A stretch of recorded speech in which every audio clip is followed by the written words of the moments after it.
بسم اللہ الرحمن الرحیم۔ گوگ اور میگوگ، یاجوج اور ماجوج۔ انگلش میں گوگ میگوگ ہے، یہ عبرانی زبان سے لفظ نکلا ہے۔ یاجوج اور ماجوج کے لیے یورپ کی زبانوں میں گوگ اور میگوگ کے نام مشہور ہو گئے۔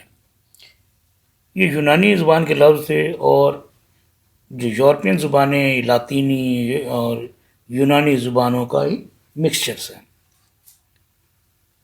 یعنی کہ گوگ اور میگوگ کے نام سے مشہور ہو گئے۔ اور توریت کی تشریحات کرنے والے کہتے ہیں کہ یہ نام سب سے پہلے توریت کے ترجمہ سبعینہ سے مقصود توریت کا وہ پہلا یونانی ترجمہ ہے جو اسکندریہ میں شاہی حکم سے ہوا تھا، اور جس میں یہودیوں کے 70 علماء شریک تھے۔ یعنی کہ یہ نام جو اختیار کیا، اس میں یہ نام اختیار کیے گئے تھے، لیکن کیا یہ نام اسی لیے اختیار کیے گئے تھے کہ جوج اور ماجوج کا یونانی تلفظ یہی ہو سکتا تھا، یا خود یونانی زبان میں پہلے سے یہ نام موجود تھے؟ اس بارے میں محققین کی آراء مختلف ہیں، لیکن زیادہ قوی بات یہی معلوم ہوتی ہے کہ یہ دونوں نام اسی طرح یا اس کے قریب قریب یونانیوں میں بھی مشہور تھے۔ اس بات کی انشاءاللہ تعالیٰ آگے جا کے میں وضاحت کر دوں گا۔ اس میں لکھا ہوا یہ وہ کھنڈرات ہیں، سائرس کے محل کے کھنڈرات، جو استخر کے مقام پر ایران میں یا عراق میں ملے ہیں۔ اور یہ وہ علاقے جو یہ خیر یہودی سمجھتے ہیں کہ یاجوج اور ماجوج ان پر حملہ آور ہوں گے، جو کہ ان کی غلط فہمی ہے۔ اور یہودی جن کو یاجوج اور ماجوج سمجھ رہے ہیں، وہ اتنے خوف زدہ ہیں، اس خوف کی وجہ سے وہ اس وقت بھی موجودہ دور میں بھی بڑا ظلم کر رہے ہیں۔ پھر اب سوال یہ ہے کہ یہ کون سی قوم تھی؟ تمام تاریخی نشانیاں، علامات اور واقعات ایک ہی قوم کی نشاندہی کر رہے ہیں، اور تقریباً بہت حد تک واضح ہے کہ اس سے مراد صرف ایک ہی قوم ہو سکتی ہے، اس کے سوا کوئی نہیں۔ اس سے مراد یقینی طور پر شمال مشرقی میدانوں کے وہ وحشی مگر طاقتور قبائل جن کا سیلاب قبل از تاریخ عہد سے لے کر 9ویں صدی عیسوی تک برابر مغرب کی طرف امڑتا رہا، جن کے مشرقی حملوں کی روک تھام کے لیے چینیوں کو سینکڑوں میل لمبی دیواریں چین بنانی پڑی تھی، جن کی مختلف شاخیں تاریخ میں مختلف ناموں سے پکاری گئیں، اور جن کا آخری قبیلہ یورپ میں میگو کے نام سے روشناس ہوا، اور ایشیا میں تاتاریوں کے نام سے اسی قوم کی ایک شاخ تھی جسے یونانیوں نے ستھین کے نام سے پکارا ہے، اور اسی کے حملوں کی روک تھام کے لیے سائرس نے سد تعمیر کی تھی۔ منگولیا اور تاتارستان۔ مندرجہ بالا بیان کردہ شمال مشرق کے اس علاقہ کا بڑا حصہ منگولیا کہلاتا ہے، لیکن منگول لفظ کی ابتدائی شکل کیا تھی؟ چینی زبان میں اس کا قدیم نام موگ تھا۔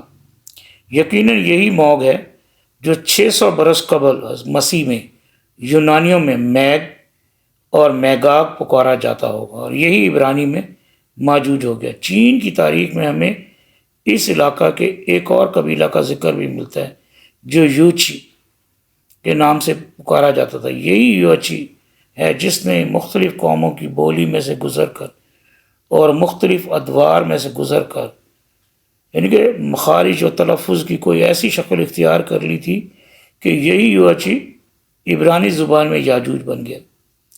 کرۂ ارض کی بلند سطح کا وہ حصہ جو شمال مشرق میں واقع ہے اور جسے آج کل منگولیا اور چینی ترکستان کے نام سے پکارا جاتا ہے، تاریخ قدیم کی بے شمار قوموں کا ابتدائی گہوارہ رہ چکا ہے۔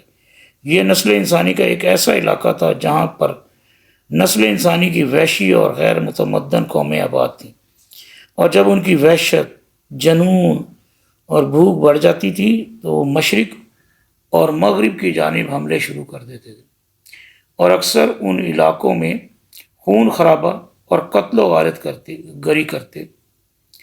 ان کے مشرق میں چین تھا، اور مغرب و جنوب میں مغربی اور جنوبی ایشیا، اور شمال مغرب میں یورپ۔